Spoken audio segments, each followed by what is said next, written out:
Pahayag ng kasal mula kina Taug Babuyek Usten at Enjen Accurek. Oras na, ang mag-asawang aktor na si Enjen Accurek at ang kanyang kasintahang si Taug Babuyek Usten ay nakitang namimili sa shopping mall.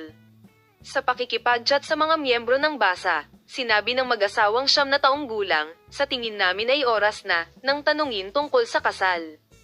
Enjen Accurek ang magandang aktres na si Tuba Buyek Usten, na nagsimula sa kanyang TV acting career sa TV series na I Loved Her So Much, ay 9 na taon nang umibig sa kanyang kasamahan na si Enjen Accurek. Ang 40 hanggang 1 taong gulang na si Enjen Accurek at ang kanyang kasintahang si Taug Babuyek Usten ay nakitang namimili sa isang tindahan ng alahas sa isang shopping mall noong isang araw. Ang sikat na mag-asawa ay tapat na nakipag-chat sa mga miyembro ng press at nagbigay ng mga pahayag tungkol sa kanilang kasal at mga bagong proyekto.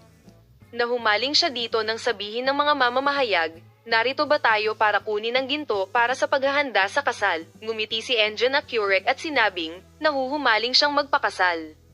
Enjen Accurek, hindi kami pumunta para bumili ng ginto para sa paghahanda sa kasal, ngunit pareho kami ng intensyon gaya ng ginagawa mo para sa kasal.